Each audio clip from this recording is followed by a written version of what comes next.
ولم یکن لہ شریک فی الملک ولم یکن لہ ولی من الذل وکبرہ تکبیرا۔ الصلاۃ والسلام علی سیدنا و مولانا بالقاسم محمد وعلیہ الطیبین الطاہرین المعصومین المظلومین ولعنۃ اللہ علی اعدائہم اجمعین۔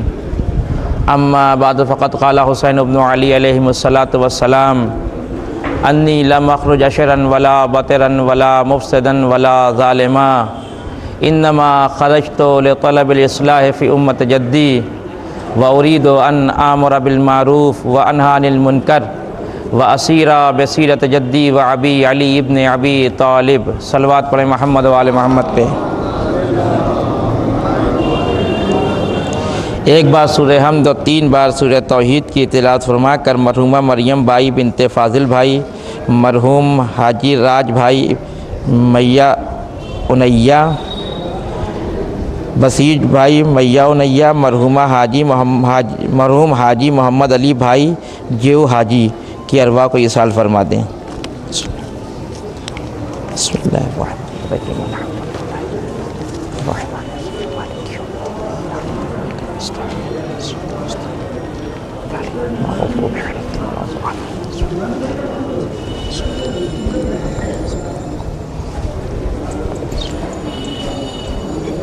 صلوات پڑھیں محمد و آل محمد پہ۔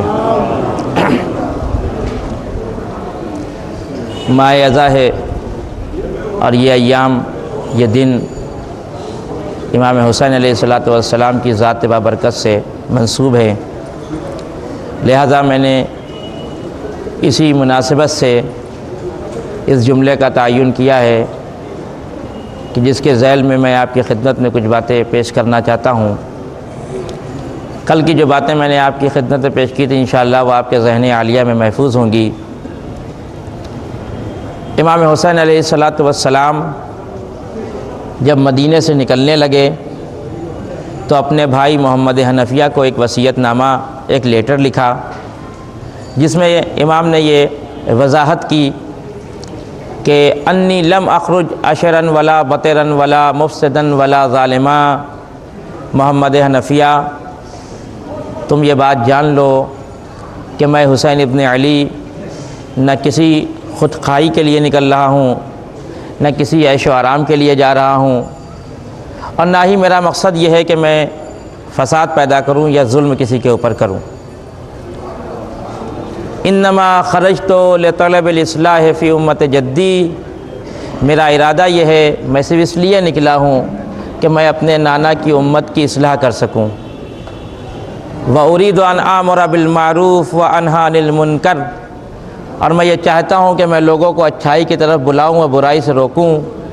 واسیر بسیرت جدی وابی علی ابن ابی طالب، اور میری زندگی کا سلیقہ، میرے جینے کا ڈھنگ وہی ہے جو میرے بابا کا تھا، جو میرے نانا کا تھا۔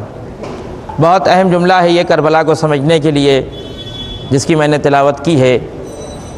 اس سے پہلے کہ میں اس جملے کی وضاحت میں داخل ہوں، ایک بہت اہم چیز ہے وہ بیان کرنا چاہتا ہوں کہ کائنات میں بہت سے واقعات ہوتے ہیں، ہو چکے ہیں، ہوئے اور کچھ دن کے بعد ان کی تاثیر ختم ہو گئی۔ بہت عظیم واقعات گزرے ہیں کائنات میں، بڑے بڑے واقعات، ہزاروں لوگ مر گئے ایک دن کے اندر۔ ہیروشیما پہ اتنا بڑا حملہ ہوا، اس میں ایک وقت میں ہزاروں آدمی مر گئے۔ لیکن آپ دیکھیں جیسے جیسے زمانہ گزر رہا ہے لوگ اس کو بھولتے چلے جا رہے ہیں۔ اب تقریباً سال میں ایک بار جاپانی اس کی جب یاد مناتے ہیں تو لوگ کھڑے ہو جاتے ہیں، ورنہ پورے سال تو اس کی یاد نہیں منائی جاتی ہے۔ یعنی 365 دن میں صرف ایک دن آتا ہے کہ جب وہاں کے لوگ، جاپانی خود، وہ بھی دوسرے لوگ نہیں دنیا کے، وہ لوگ اپنے مرنے والوں کی یاد مناتے ہیں۔ لیکن کائنات میں 2 واقعے ایسے گزرے ہیں کہ جو ابھی پیش نہیں آئے ہیں، یعنی ابھی ہمارے سامنے نہیں آئے تھے، اس کے پیش آنے سے پہلے اس کے بارے میں بہت کچھ بیان کر دیا گیا۔ ایک واقعہ کربلا ہے کبھی واقعہ کربلا پیش نہیں آیا، کہ رسول اکرم کی زندگی میں تو واقعہ کربلا پیش نہیں آیا، امام علی کی زندگی میں واقعہ کربلا پیش نہیں آیا، فاطمہ زہرا کی زندگی میں واقعہ کربلا پیش نہیں آیا، یہ سب دنیا سے جا چکے ہیں، اس کے بعد واقعہ کربلا پیش آیا۔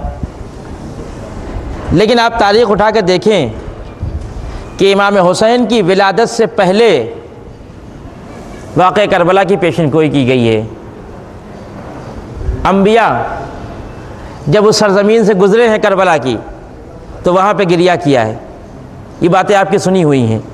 لیکن مجھے ایک بات عرض کرنا ہے، جناب آدم جب جنت سے بھیجے گئے ہیں زمین پہ اور آنے کے بعد انہوں نے توبہ کی، اور توبہ کرنے کے بعد پروردگار نے کہا کہ ہم نے تم کو معاف کیا، ترک اولا، البتہ گناہ نہیں، نبی کبھی گناہ نہیں کرتا ہے، وہ ترک اولا ہوا تھا جناب آدم سے کہ وہ خود اپنی جگہ پہ ایک موضوع ہے۔ جب پروردگار عالم نے ان کے ترک اولا کو معاف کر دیا تو جناب آدم ظاہر کہ اتنی بڑی دنیا تھی، تنہا گھوم رہے تھے، اتفاق سے سرزمین کربلا پہ پہنچ گئے۔ وہاں جب پہنچے جناب آدم تو ایک غم کا احساس ہوا ان کے وجود کے اندر۔ آدمی کبھی کبھی ہوتا ہے کہ اپنے اندر غم کا احساس کرتا ہے، کوئی واقعہ پیش آ جائے تو فوراً انسان غم زدہ ہو جاتا ہے۔ یہی حال جناب آدم کے ساتھ ہوا۔ تو جناب آدم نے پروردگار عالم کی بارگاہ میں یہ کہا کہ مالک کیا مجھ سے پھر کوئی ترک اولا ہو گیا ہے جس کی وجہ سے میں بہت مغمون ہوں، بہت غم زدہ ہوں، میرے اوپر غم کی حالت طاری ہے؟ تو آواز قدرت آئی کہ نہیں، تم سے کوئی ترک اولا نہیں ہوا ہے، لیکن تم جس سرزمین کے اوپر کھڑے ہو اس سرزمین کے اوپر تمہارے آخری نبی کا نواسہ قتل کیا جائے گا انتہائی مظلومیت کے عالم میں۔ کب؟ ابھی انسانیت کا وجود نہیں آیا ہے، جناب آدم ہے خالق کائنات میں، لیکن اس وقت سے جناب حسین ابن علی کا غم منایا جا رہا ہے۔ جناب آدم نے وہاں پہ گریہ کیا، کہتے ہیں روایتیں کہتی ہیں، اس کے بعد امام حسین کے اوپر صلوات پڑھی اور ان کے قاتلوں کے اوپر لعنت، اور وہ اس منزل سے گزر گئے۔ اس طرح جتنے بھی انبیاء جب کربلا کی سرزمین سے گزرے ہیں تو وہاں امام حسین کا تذکرہ کیا، اور جب رسول اکرم کا دور آیا اور امام حسین پیدا ہوئے تو پیدا ہوتے ہی رسول اکرم نے امام حسین کے اوپر گریہ کیا، اور جب کسی نے پوچھا کہ رسول اللہ گریہ کیوں کر رہے ہیں، یہ تو خوشی کا موقع ہے، تو فرمایا کہ جبریل نے آ کے مجھے خبر دی ہے کہ میرا یہ نواسہ ایک دن کربلا کے میدان میں بھوکا و پیاسا مارا جائے گا۔ امام علی نے بھی گریہ کیا، جناب فاطمہ زہرا نے بھی گریہ کیا۔ تو ابھی امام حسین پیدا ہوئے ہیں یا پیدا ہونے سے پہلے کربلا کے واقعے کے بارے میں سب کچھ بتا دیا گیا۔ یہ کیوں؟ دیکھیں، جب وہ کوئی واقعہ بہت زیادہ اہم ہوتا ہے تو بہت پہلے سے اس کی خبر دی جاتی ہے تاکہ لوگ اس کی طرف متوجہ ہو سکیں۔ ایک واقعہ یہ ہے کہ جو ابھی ہوا نہیں لیکن خبر دے دی گئی ہے، اور دوسرا واقعہ ہمارے اور آپ کے امام کے ظہور کا واقعہ ہے۔ امام زمانہ کا وجود خود، ان کی غیبت، ان کا انتظار، ان کا ظہور اور ان کی حکومت، یہ مسئلہ ہے۔ آپ تاریخ میں اٹھا کے دیکھیں، روایات میں دیکھیں، مرحوم شیخ صدوق نے کتاب لکھی ہے 2 جلد میں، کمال الدین و تمام النعمہ، عربی میں موجود ہے اور فارسی میں بھی موجود ہے وہ۔ اس میں آپ جا کے دیکھیں، رسول اکرم سے لے کے 11ویں امام تک جتنے معصومین گزرے ہیں سب سے شیخ صدوق نے روایات نقل کی ہے امام زمانہ کے بارے میں۔ کہاں رسول اکرم کا زمانہ؟ رسول اکرم سن 11 ہجری میں دنیا سے چلے گئے اور امام زمانہ سن 255 ہجری میں دنیا میں آئے ہیں، یعنی اتنا زمانہ فاصلہ ہے، لیکن اس فاصلے کے باوجود رسول اکرم اس زمانے میں بتا کے جا رہے ہیں کہ آخری زمانے میں میرا بیٹا آئے گا۔ امام علی نے بھی روایات نقل کی ہے، جتنے بھی معصومین گزرے ہیں سب سے روایات ہیں، اور بہت ہی دقیق ترین روایات نقل ہوئی ہیں۔ رسول اکرم کی روایات دیکھیں جو نقل ہوئی ہے، اس میں حد یہ کہ امام کا لقب، امام کا نام، امام کس امام کی اولاد سے ہوں گے، ان کے چہرے کا رنگ کیا ہوگا، ان کے بھووں کا انداز کیا ہوگا، ان کا جسم کیسا ہوگا، اتنی دقیق ترین باتیں رسول اکرم نے بیان کی۔ جسم ہو اسرائیلی، ان کا جسم بڑا مضبوط ہوگا، کنیت ہو کنیتی و اسم ہو اسمی، ان کی کنیت میری کنیت ہوگی، ان کا اسم میرا اسم ہوگا۔ یہ ساری باتیں امام زمانہ کے وجود سے پہلے بتایا رسول اکرم نے، ابھی امام آئے نہیں ہیں۔ اسی طرح سے اور ائمہ جتنے بھی گزرے ہیں سب امام کے بارے میں بتاتے چلے گئے۔ کیوں؟ اس لیے کہ یہ تاریخ کا ایک بہت بڑا واقعہ پیش آنے والا ہے، ایک پوری کائنات کے اندر ایک چینجنگ آنے والی ہے امام کے وجود سے۔ اگر اس کو بھلا دیا گیا اور ہم اس کی طرف متوجہ نہیں ہوئے تو شاید ہماری زندگی کا مقصد بیکار ہو جائے گا۔ لہذا رسول اکرم نے اور تمام ائمہ نے امام زمانہ کے آنے سے پہلے ان کے وجود کو اتنا یقینی بنا دیا کہ اگر کل کوئی شک بھی پیدا کرنا چاہے تو امت کے اندر شک نہ پیدا ہونے پائے۔ ایک صلوات پڑھیں محمد و آل محمد پہ۔ تو دو واقعے ایسے ہیں، ایک کربلا کا واقعہ اور ایک امام زمانہ سے متعلق جو روایات ہیں، حدیث ہیں، یہ اس بات کی اہمیت کو بتاتی ہیں کہ یہ واقعات کتنے عظیم ہیں کہ جو واقع ہونے سے پہلے جن کی خبر دے دی گئی ہے۔ میں انشاءاللہ آئندہ آپ کی خدمت میں عرض کروں گا اسی واقعہ کربلا کے حوالے سے کہ جو تاریخ میں واقعات بکھرے ہوئے ہیں کہ کہاں کہاں پیشن گوئی کی گئی ہے کربلا کے واقعے کی، کہ جب امام علی علیہ الصلوۃ والسلام جنگ صفین سے پلٹ رہے تھے تو واپس کوفے آنا تھا امام کو، کیونکہ اس وقت کوفے میں رہتے تھے امام۔ جنگ جمل کے بعد امام علی کوفہ آ گئے تھے، کچھ مجبوریاں تھیں، سیاسی مجبوریاں اس بنا پر، اور جب جنگ صفین سے پلٹے ہیں تو کوفے آنا تھا، تو کوفے سے پہلے کربلا، تو امام کا لشکر کربلا میں آ کے رک گیا۔ امام نے خود روکا لشکر کو کہ سارے لشکر والوں سے کہا کہ یہیں رک جاؤ، کچھ دیر یہاں آرام کریں گے، اس کے بعد پھر آگے بڑھیں گے۔ اس لشکر میں امام علی کے ساتھ ایک شخص تھا، اس کا خود کا بیان ہے کہ میں نے کیا دیکھا کہ امام علی خاک کربلا پہ بیٹھے ہوئے ہیں اور ہاتھ میں خاک کربلا کو یہ اٹھا کے دھیرے دھیرے گرا رہے ہیں اور یہ کہتے جا رہے ہیں کہ کربلا کی خاک تیرے مقدر کا کیا کہنا، ایک دن تیرے اوپر عظیم انسان گزریں گے، یہاں ایک دن شہداء آئیں گے، اس طرح کی باتیں کر رہے تھے۔ تو وہ جو امام علی کے ساتھ آیا تھا جنگ کرنے کے لیے، ساتھ میں تھا، اس کو تعجب ہوا کہ کیا علی بھی غیب کی خبریں دے سکتے ہیں؟ دیکھیں ان سارے واقعات سے یہ معلوم ہوتا ہے کہ ضروری نہیں ہے کہ جو بھی امام علی کے ساتھ گیا ہے لڑنے کے لیے وہ امام کی معرفت رکھتا ہو۔ نہیں، وہ یہ شک کر رہا تھا کہ کیا امام علی غیب کی خبر دے سکتے ہیں؟ خیر، امام نے یہ جملے کہے کہ ایک دن اس زمین کے اوپر بہت عظیم انسان گزریں گے، آئیں گے، رہیں گے، اور وہ سنتا رہا لیکن مطمئن نہیں ہوا۔ واپس گیا، جب واپس آئے کوفے، یہ لوگ پورا لشکر آیا تو اس کی زوجہ جو محب اہل بیت تھی، محب اہل بیت سے مراد یہ کہ معرفت رکھتی تھی اہل بیت کی، تو اس نے اپنی وائف سے بتایا کہ دیکھو میں کربلا میں ٹکا تھا اس سرزمین پہ اور وہاں امام علی کو یہ کام کرتے ہوئے دیکھا، کیا علی بھی غیب کی خبر دے سکتے ہیں؟ تو وہ چونکہ امام علی کو پہچانتی تھی، معرفت رکھتی تھی، اس نے کہا کہ دیکھو اگر تمہارے بات سمجھ میں نہیں آتی ہے تو تم خاموش ہو جاؤ، لیکن علی کی کسی بات پہ اعتراض نہ کرو۔ کیوں نہیں علی غیب کی خبر دے سکتے ہیں؟ بالکل دے سکتے ہیں۔ واقعہ گزر گیا، امام علی دنیا سے چلے گئے، وہ سارے واقعات پیش آ چکے۔ جب سن 60 ہجری میں یہ قافلہ پہنچا ہے سرزمین کربلا پہ 61 ہجری میں، اور 10 محرم آئی ہے، تو یہ انسان کہ جو کبھی علی کے ساتھ جنگیں کر رہا تھا علی کے دشمنوں سے، وہ کربلا میں یزید کے لشکر کی طرف تھا۔ یہاں سے دیکھیے ایک بات اور واضح ہوتی ہے، ضروری نہیں کہ کوفے سے جو بھی آیا تھا وہ امام حسین کا دوست تھا۔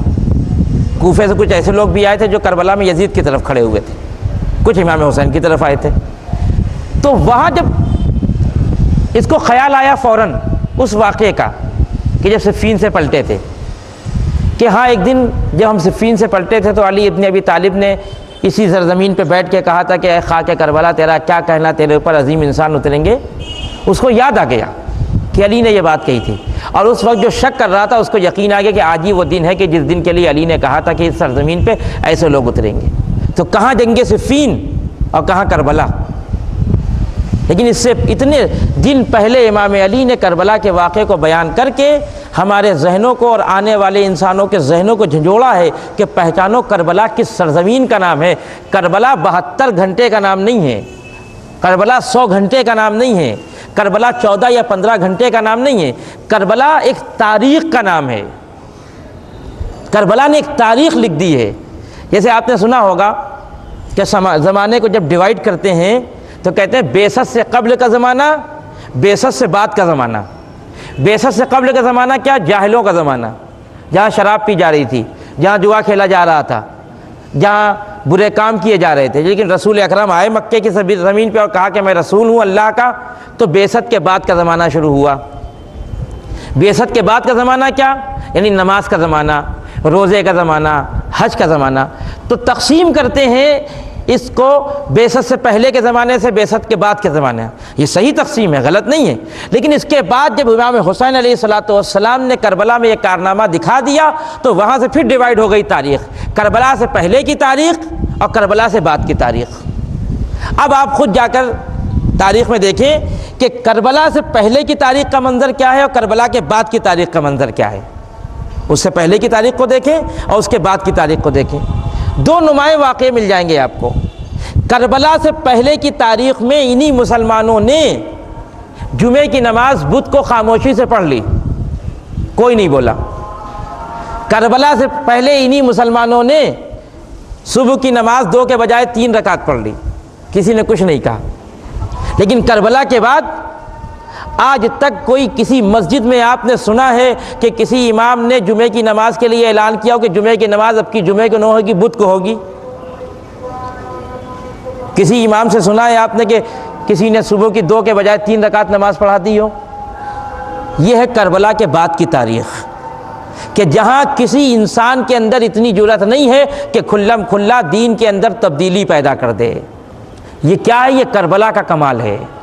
امام حسین علیہ السلام نے ان لوگوں سے جرأت چھین لی کہ جو دین کے اندر تبدیلیاں کرتے تھے، جو دین کو مٹانا چاہتے تھے۔ ہیں ایسے لوگ، ایسی بات نہیں ہے، ابھی بھی دین کے اندر تبدیلیاں ہوتی ہیں، لیکن بہت خفیہ راستے سے تبدیلیاں ہوتی ہیں۔ نمایاں طریقے سے کوئی نہیں کہہ سکتا کہ ہم صبح کی 3 رکعت نماز پڑھنا چاہتے ہیں۔ یہ ہے کربلا کی تاریخ کے بعد کا منظر، اب وہ ہے کربلا کی تاریخ کے پہلے کا منظر۔ ایک اور صلوات پڑھیں محمد و آل محمد پہ۔ غور کیا آپ نے؟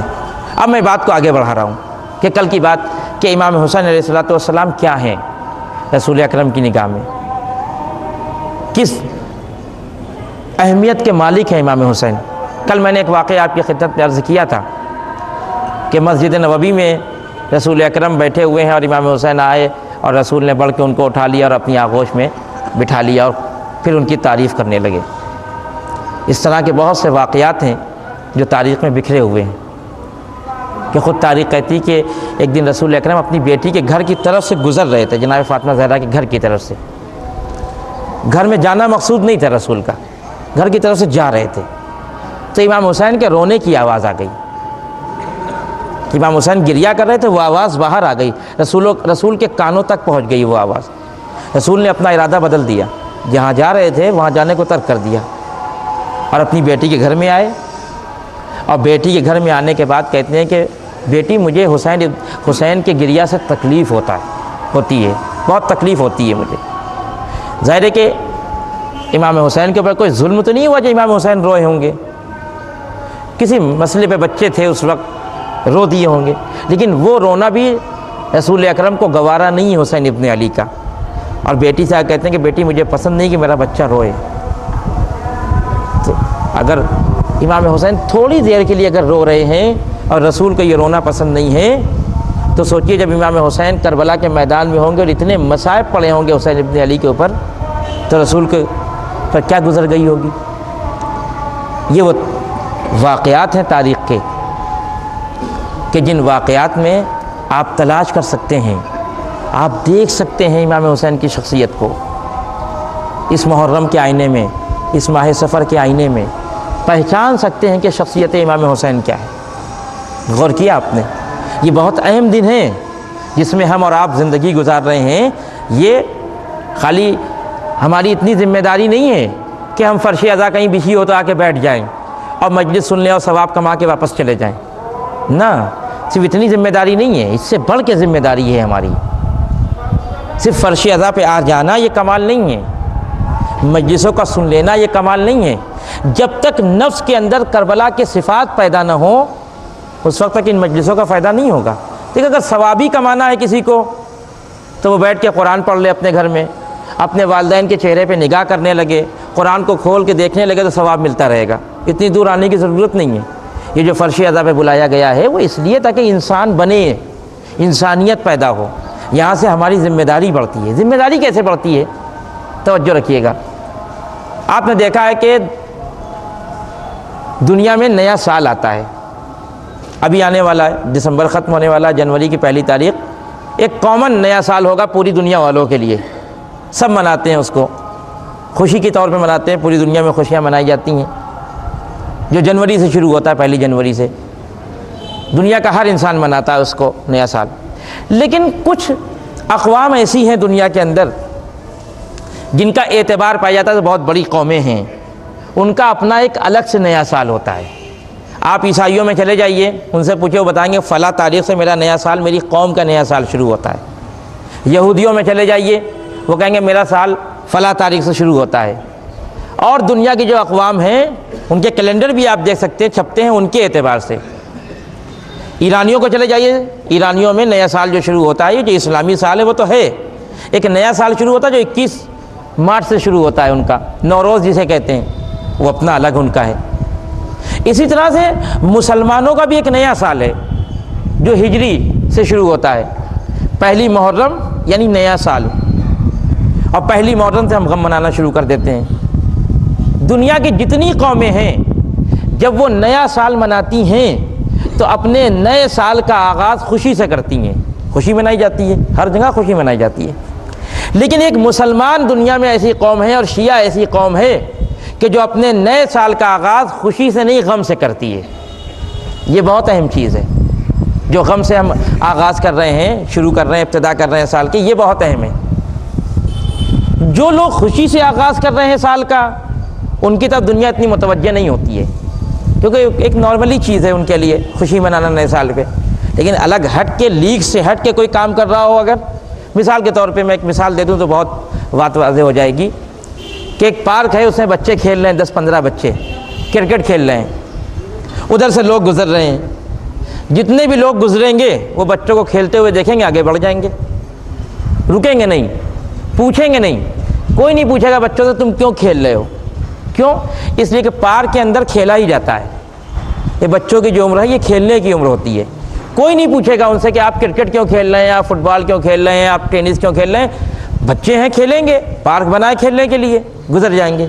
لیکن اگر اسی پارک کے اندر ایک بچہ کونے میں بیٹھ کے پڑھ رہا ہو اور باقی سب کھیل رہے ہوں، تو جتنے گزریں گے ادھر سے ان کی نگاہ ان بچوں پہ نہیں پڑے گی جو کھیل رہے ہیں، اس بچے پہ پڑے گی جو پڑھ رہا ہے۔ اس کے پاس جا کے پوچھیں گے تم پڑھ کیوں رہے ہیں، کیوں؟ یہ کہ پارک میں کھیلا جاتا ہے، پڑھا نہیں جاتا ہے، یعنی چونکہ اس کا عمل بالکل الگ ہے، لہذا اس کے عمل کی طرف کہیں نہ کہیں لوگ متوجہ ہوں گے۔ بس یہی مسئلہ ہمارے ساتھ بھی ہے، دنیا کی دوسری ساری قومیں نیا سال مناتی ہیں، ہم بھی نیا سال مناتے ہیں، ان کی طرف کوئی اس لیے متوجہ نہیں ہوتا کیونکہ سب خوشی سے مناتے ہیں، ہماری طرف اس لیے متوجہ ہوتے ہیں کہ ہم اپنا نیا سال غم سے مناتے ہیں۔ لوگ پوچھتے ہیں کہ آپ غم سے کیوں منا رہے ہیں، کیوں شروع کر رہے ہیں غم 1 تاریخ کو اپنے نئے سال کی؟ تو ہم کو بتانا پڑتا ہے کہ یہ نیا سال جو آتا ہے غم کا پیغام لے کے آتا ہے۔ اس نئے سال میں نبی کا نواسہ کربلا کے میدان میں مارا گیا، تو ہماری ذمہ داری بڑھ جاتی ہے کہ ہم محرم کا تعارف کرائیں، ہم لوگوں کو بتائیں کہ محرم کیا ہے، ہم لوگوں کو بتائیں کہ حسین ابن علی کی شخصیت کیا ہے۔ حسین کو اپنے دائرے میں قید کر کے نہ رکھیں، کیونکہ امام حسین فقط ہماری امانت نہیں ہے، امام حسین انسانیت کی امانت کا نام ہے۔ کربلا میں حسین ابن علی نے فقط اسلام یا تشیع کو نہیں بچایا ہے، کربلا کے میدان میں حسین ابن علی نے انسانیت کو بچایا ہے، کیونکہ یزید انسانیت کا دشمن تھا، فقط اسلام کا دشمن نہیں تھا۔ ایک صلوات پڑھیں محمد والے محمد پہ۔ غور کیا آپ نے؟ تو یہ محرم جب آتا ہے تو ہماری ذمہ داریاں بڑھ جاتی ہیں، اور اس میں سب شریک ہیں، مجلس پڑھنے والے، فرش اذا بچھانے والے، نوحہ پڑھنے والے، مرثیہ پڑھنے والے، سب کی اپنی اپنی ذمہ داری ہے۔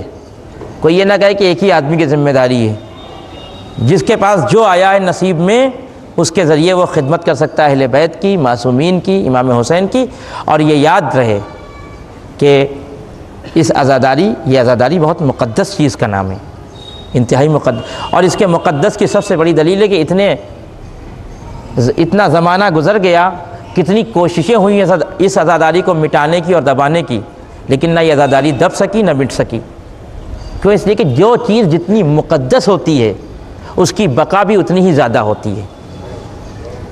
امام حسین نے اس عزاداری کو مقدس بنایا ہے، اس میں میرا اور تمہارا نہیں ہونا چاہیے، اس میں یہ نہیں کہ آپ کی مجلس ہے یہ میری مجلس ہے، مجلس امام حسین کی ہے، یہ میرا اور تیرا کیا چیز ہوتی ہے؟ امام حسین نے اس لیے قربانی نہیں دی تھی کل لوگ جمع ہوں گے یہ کہیں گے کہ آپ کی مجلس سے تو ہم آئیں گے، ان کی مجلس سے ہم نہیں آئیں گے۔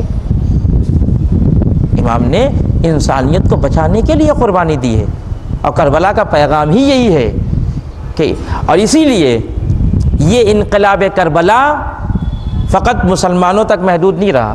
آپ جانتے ہیں گاندھی کا نام سنا ہے آپ نے، گاندھی نے بھی اس بات کا اعتراف کیا کہ میں نے جو ہندوستان میں انقلاب پیدا کیا اس کا جذبہ جو ملا مجھے انقلاب کربلا سے ملا۔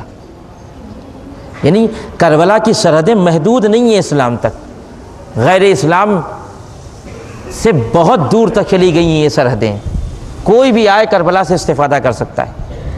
کیوں؟ اس لیے کہ امام حسین نے ایسا کارنامہ انجام دیا۔ کل میں نے آپ کی خدمت میں عرض کیا تھا کہ امام حسین کس شخصیت کا نام ہے، اور رسول اکرم نے کس طرح سے ان کا تعارف کرایا، ان کو پہچانوایا دنیا والوں کے سامنے۔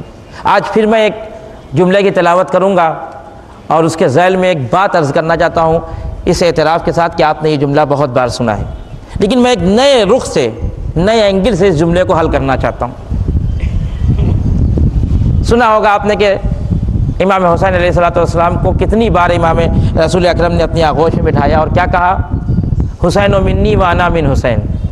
سب کی زبان پہ جملہ جاری ہو جاتا ہے فوراً، مومنین کو یاد ہے یہ جملہ، حسین و منی و انا من حسین، میرا حسین مجھ سے ہے اور میں حسین سے ہوں۔ بہت سادہ سا جملہ ہے، بظاہر دیکھیں گے تو لگے گا کہ ایک نانا بہت جوش میں آ گیا، محبت میں آ کے اس نے کہہ دیا کہ میرا حسین مجھ سے ہے اور میں حسین سے ہوں۔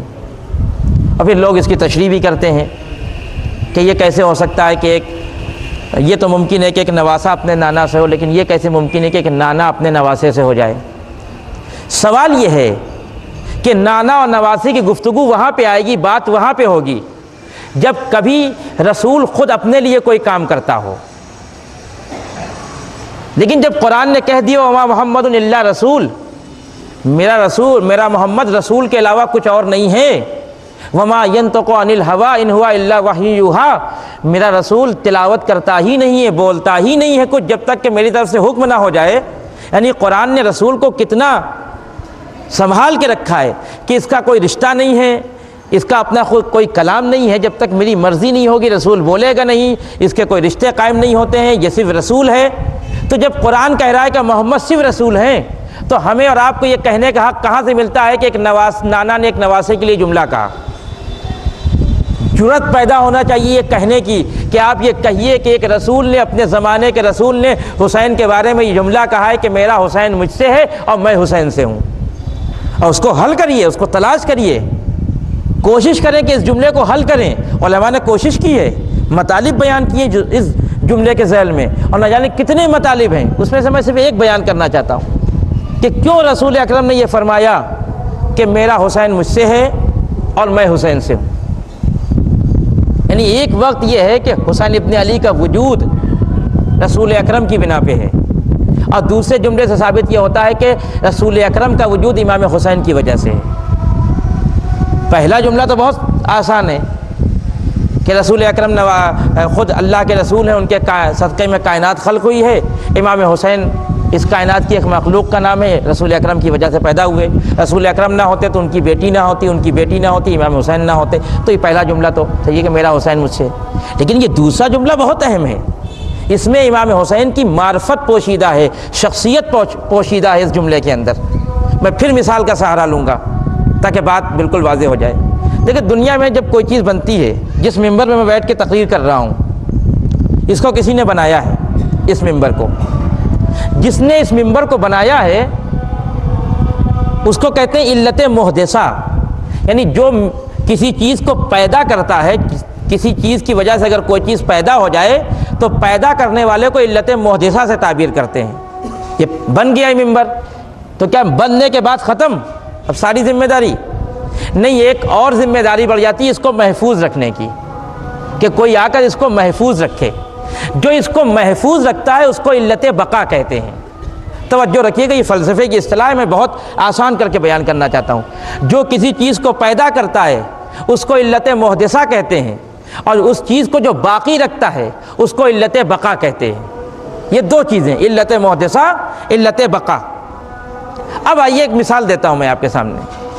ایک بندہ مومن نے ایک بہت شاندار گھر بنوایا اپنے لیے، بہت قیمتی گھر، کہ اس گھر کی خاصیت یہ ہے کہ اس گھر کی وجہ سے یہ بندہ مومن پہچانا جاتا ہے. اگر یہ گھر نہ ہو تو بندہ مومن کو کوئی نہ پہچانے. جب لوگ دیکھتے ہیں کہ ارے اتنا عمدہ گھر، پوچھتے کس کا ہے؟ فلاں مومن کا ہے. تو اس گھر کی وجہ سے اس بندہ مومن کی پہچان ہے. اس نے بنوا دیا. اب اس کو فکر ہے کہ میں نے گھر تو بنا دیا، تو یہ ہوا علت محدثہ، بنانے والا مومن. اب اس نے سوچا کہ میں جب دنیا سے چلا جاؤں گا تو اس گھر کو باقی کون رکھے گا، اس کو مینٹین کون کرے گا، اگر اس میں کچھ ٹوٹ گیا تو اس کو بنوائے گا کون؟ تو اس نے اپنے بیٹے کے حوالے کر دیا گھر کا. بیٹا یہ لو، یہ گھر تمہارے حوالے ہے، میں نے اس کو بنا دیا، اب اس کے سنبھالنے کی ذمہ داری تمہاری ہے. اور اتفاق سے یہ بیٹا بھی اس گھر کی وجہ سے پہچانا جاتا ہے، اسی گھر کی وجہ سے. یعنی ایک وقت اس گھر کی وجہ سے باپ کو پہچانا جاتا ہے اور اسی کی وجہ سے بیٹے کو پہچانا جاتا ہے. باپ دنیا سے چلا گیا، بیٹے نے اس گھر کو محفوظ رکھا اور اسی گھر کی وجہ سے باپ کی بقا تھی، باپ کو لوگ پہچانتے تھے. اگر بیٹا یہ کہے اس گھر کو بچانے کے بعد، محفوظ رکھنے کے بعد یہ کہے کہ میرا باپ مجھ سے ہے، تو کیا غلط کہا ہے اس نے؟ جملہ صحیح ہے. کیوں؟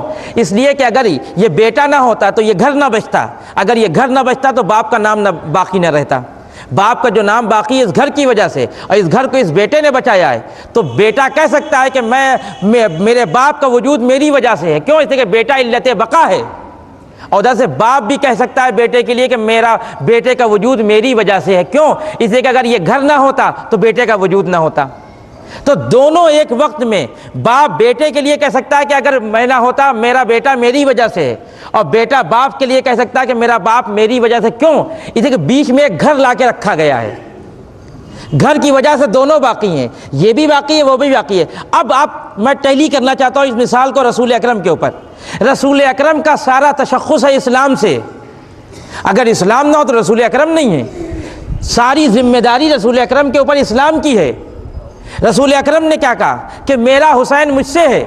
رسول اسلام لے کے آئے، مکے کی سرزمین پہ اسلام کو پھیلایا، وہاں سے نکلے مدینہ کی سرزمین پہ آئے، وہاں پہ اسلام کو پھیلایا، وہاں سے دوسری سرزمین پہ اسلام گیا، پوری کائنات میں اسلام پھیلنے لگا.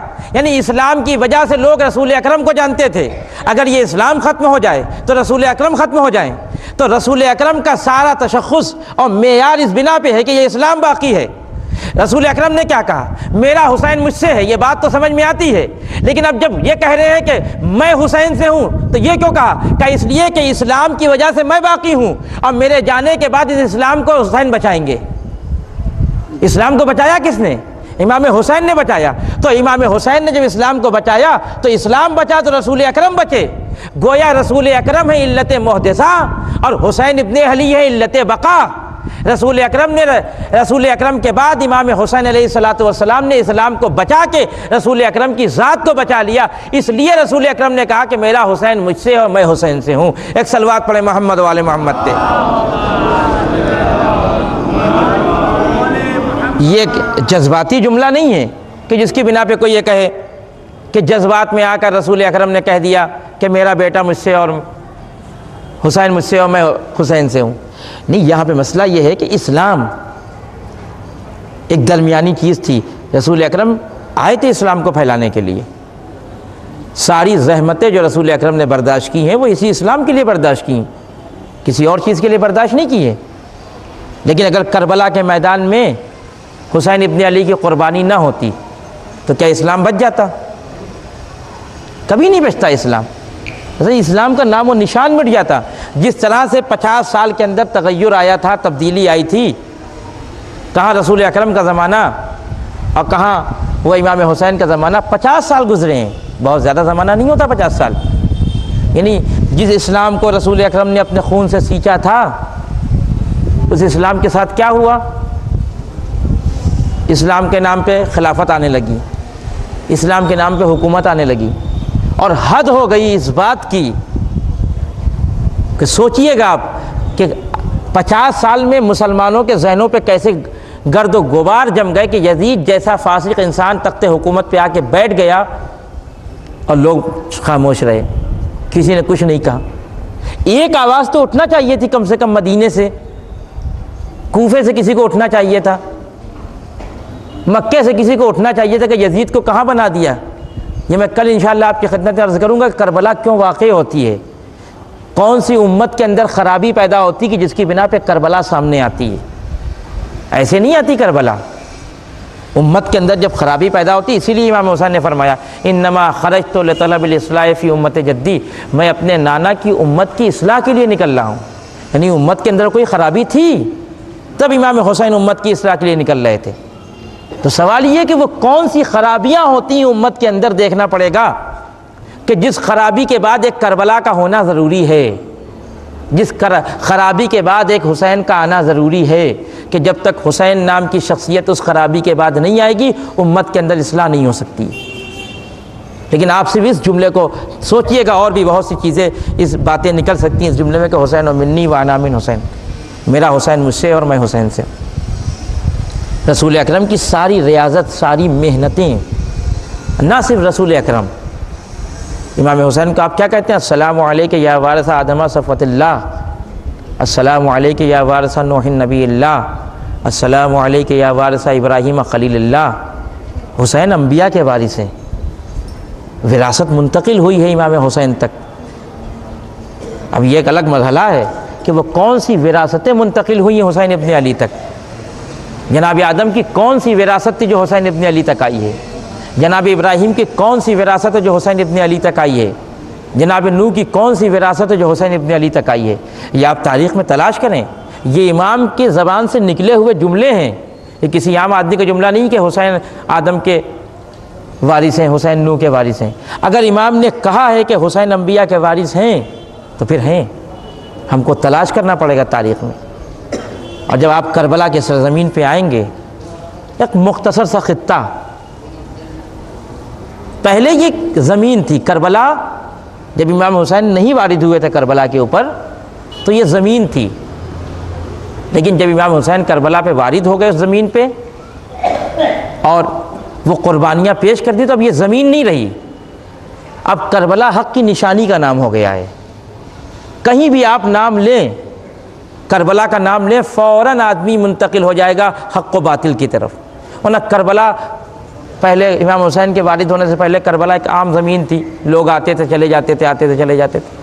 لیکن امام حسین نے اس سرزمین پہ وارد ہو کر اس پہ اتنی قربانیاں پیش کر دیں کہ قیامت تک اب انسان اس قربانی کو بھول نہیں سکتا، کوئی بھی اس قربانی کو فراموش نہیں کر سکتا. کسی کی جرت نہیں ہے کہ حسین ابن علی کی اس قربانی کو فراموش کر دے. اور امام حسین کے ساتھ جو لوگ آئے تھے ان کو سب، امام حسین ظاہر ہے کہ امام ہے، علم غیب ہے، کوئی یہ فکر نہ کرے کہ حسین ابن علی کو پتہ تھا کہ نہیں پتہ تھا کہ کربلا میں کیا ہونے والا ہے. امام حسین کو سب پتہ تھا. آپ نے وہ روایت سنی ہے کہ امام حسین جب اپنا قافلہ لے کے بڑے ہیں، مکے سے نکلے ہیں اور اس سرزمین پہ پہنچے ہیں تو جس گھوڑے پہ امام حسین سوار تھے اس گھوڑے نے چلنے سے انکار کر دیا. مشہور روایت علماء پڑھتے ہیں. امام حسین نے گھوڑے کو بدلا، دوسرے گھوڑے پہ سوار ہوئے، چلنا چاہا لیکن اس نے بھی انکار کر دیا. تیسرے گھوڑے کو بدلا، روایت کہتی ہے کہ 7 گھوڑے امام حسین علیہ السلام نے بدلے. تو کیا امام کو نہیں معلوم تھا یہ زمین کون سی ہے؟ لیکن پھر امام نے 7 گھوڑے کیوں بدلے؟ صرف اس لیے یہ بتانے کے لیے، یہ بات بتانے کے لیے کہ ہمارے ساتھ جو انسان آئے ہیں وہ تو بابصیرت ہیں، ہم جن حیوانوں کو لے کے آئے وہ بھی اپنی منزل پہچانتے ہیں. ورنہ عام گھوڑے ہوتے تو آگے بڑھ جاتے. 7 گھوڑے بدلنے کے معنی ہے کہ اب تک بڑھ جانا چاہیے تھا، لیکن گھوڑوں کا نہ بڑھنا یہ بتاتا ہے کہ حسین کس قسم کے لوگ کربلا میں لے کے آئے تھے، کس معرفت کے لوگ کربلا میں لے کے آئے تھے حسین ابن علی. اور جب یہ کارنامہ انجام دیا عزیزوں تو آپ دیکھیں کہ عجیب و غریب کارنامے ہیں کربلا کے میدان میں. شخصیتوں کو ابھار دیا حسین ابن علی نے. میں نے کہا نا کربلا سے پہلے جمعے کی نماز بدھ کو پڑھی گئی، صبح کی 2 رکعت 3 رکعت پڑھ لی گئی. لیکن آئیے کربلا کے میدان میں چل کے دیکھیں مصائب کے آئینے میں کہ حسین ابن علی نے کیا نکھارا ہے شخصیتوں کو. حسین جنگ کر رہے ہیں، ایک صحابی آیا اور آنے کے بعد کہتا مولا یہ اول وقت نماز ظہر ہے، اس جنگ کے عالم میں۔ کتنی بڑی خیانت ہے اس عزاداری کے ساتھ کہ اگر کوئی یہ کہے کہ انسان کو نماز پڑھنے کی ضرورت نہیں ہے، عزاداری کر لے کافی ہے۔ یہ اس موقع کو دیکھ لے کربلا میں آ کر کہ جنگ اپنے شباب پہ ہے، لوگ قتل ہو رہے ہیں، شہید ہو رہے ہیں، اور حسین کا ایک چاہنے والا آ کے حسین ابن علی سے وقت کے امام سے کہہ رہا ہے کہ یہ اول وقت نماز ظہر ہے۔ حسین نے سر کو اٹھایا اور کہا بے شک اول وقت نماز ظہر ہے، خدا تم کو نماز گزاروں میں شامل کرے۔ اتنی اہمیت ہے امام حسین کی نگاہ میں نماز کی۔ جناب حبیب کو بلایا، یہاں پہ بھی دیکھیں انتخاب، دیکھیں جناب حبیب کو چونکہ رجل فقی کہا ہے، اس لیے دشمن کی طرف بھیج رہے ہیں کہ یہ فیصلہ کرنے میں ماہر ہوگا یہ انسان، کہ جاؤ حبیب جا کر ان سے کہو کہ کچھ دیر کے لیے جنگ بند کر دیں، ہم نماز پڑھنا چاہتے ہیں۔ ادھر سے یہ آیا ہو کہ حسین سے کہہ دو کہ معاذ اللہ حسین کی نماز قابل قبول نہیں ہے، ہم نماز پڑھنے نہیں دیں گے۔ کتنی کشمکش ہے اس مرحلے پہ کہ ایک طرف حسین ابن علی چاہتے ہیں نماز پڑھ لیں اور وہ چاہتے ہیں کہ نماز نہ پڑھیں۔ بس یہیں پہ اصحاب حسین کا جوہر سامنے آ گیا۔ دو صحابی بڑھے، زہیر اور سعید، اور کہا مولا آپ نماز پڑھیے، دیکھیں آپ کو کون روکتا ہے، ہم دو آپ کے آگے کھڑے ہو جائیں گے، آپ نماز تمام کریے، ہم آپ کو آج نماز پڑھوائیں گے۔ آپ تھوڑی دیر کے لیے سوچیں، یزیدیوں کی ساری کوشش یہ ہے کہ نماز نہ ہونے پائے، ان دو صحابیوں کی ساری کوشش یہ ہے کہ نماز ہو جائے، تو وہ اپنا سارا زور اس بات پہ لگا دیں گے کہ اتنے تیر برسائے جائیں کہ نمازی وہ نماز کا مصلی چھوڑ کے چلے جائیں، اور یہ دو چاہنے والے اپنا سارا زور اس بات پہ لگائیں گے کہ کوئی بھی تیر حسین کے جسم تک نہ جانے پائے۔ کتنا بڑا مرحلہ ہے کربلا میں، یہ کتنی بڑی بات ہے۔ آواز دی مولا آپ تکبیرۃ الاحرام کہیے۔ زہیر اور سعید ایک دفعہ سینے کو تان کے دشمن کے سامنے کھڑے ہو گئے، ادھر سے ہزاروں تیر چلنے لگے۔ لیکن تیر سے بچنے کا ایک ہی طریقہ ہے کہ جس نشانے پہ تیر آ رہا ہے آپ اس نشانے سے ہٹ جائیے تو بچ جائیں گے، اگر آپ وہیں پہ کھڑے رہے تو تیر آپ کو چھیدتا ہوا نکل جائے گا۔ اور ظاہر ہے کہ کربلا میں جو تیر چلتے تھے وہ زہر میں بجھے ہوئے تھے، ایک تیر ایک آدمی کو مارنے کے لیے کافی تھا، لیکن ادھر سے ہزاروں تیر چلے، ادھر سے یہ دو صحابی سینہ تان کے کھڑے ہوئے آواز دے رہے ہیں مولا کس کی مجال ہے کہ آپ کو نماز نہ پڑھنے دے، آپ نماز پڑھیے، ہم آپ کو نماز پڑھوائیں گے۔ یہ دنیا کی کائنات کی پہلی نماز ہے جہاں امام پیچھے کھڑا ہے، نماز پڑھنے والے آگے کھڑے ہیں۔ ارے دو صحابی بڑھ بڑھ کے تیروں کو اپنے سینے پہ لیتے ہیں، کبھی زہیر کہتے ہیں سعید سے سعید ہوشیار رہنا کوئی تیر حسین کی طرف نہ جانے پائے، کبھی سعید زہیر سے کہتے ہیں زہیر خبردار دیکھو کوئی تیر حسین کی طرف نہ جانے پائے۔ ادھر سے ہزاروں تیر چل رہے ہیں اور یہ اپنے سینوں پہ بڑھ بڑھ کے لے رہے ہیں، آؤ تیروں آؤ، میرا سینہ حاضر ہے لیکن میں حسین تک تمہیں جانے نہیں دوں گا۔ ادھر حسین نے نماز تمام کی، ادھر دونوں صحابی حسین کے قدموں میں گر گئے، آواز دی مولا کہ آپ ہماری اس قربانی سے راضی ہو گئے، اے مولا آپ اپنی رضایت ہم کو دے دیں تو ہم کامیاب ہو جائیں گے۔ حسین ابن علی نے آواز دی ارے ایسے صحابی کس کو ملے جیسے مجھے ملے، اے میرے انصار تم نے آج مجھے نماز پڑھائی۔ اور کچھ دور حبیب ابن مظاہر کھڑے تھے، ایک دفعہ سعید نے حبیب کو بلایا، حبیب نے آواز دی اے سعید کوئی وصیت ہو تو بتا دو۔ سعید نے آواز دی حبیب اگر مجھے یقین ہوتا کہ تم میرے بعد بہت دن تک زندہ رہو گے تو میں تم سے کوئی وصیت کرتا، لیکن مجھے پتا ہے کہ اب تم بھی آنے والے ہو، لیکن اے حبیب جب تک زندہ رہنا حسین سے ہوشیار رہنا، ایسا نہ ہو کہ تمہاری زندگی میں حسین کے اوپر کوئی آنچ آ جائے تو دنیا والے کیا کہیں گے۔ اصحاب حسین زندہ رہے اور حسین کے جسم پہ کوئی زخم لگ گیا، میں کہوں گا اے اصحاب حسین نماز ظہر تو پڑھا دی، آئیے نماز عصر کا وقت ہے، زہرا کا لال سجدہ آخر میں ہے، شمر کا خنجر ہے، ایک بہن چلا رہی ہے، پسرے سعد تو کھڑا ہوا دیکھ رہا ہے، میرا ماں جایا مارا جا رہا ہے، اے زہیر و سعید آؤ حسین کو نماز عصر پڑھواؤ۔ انا للہ و انا الیہ راجعون۔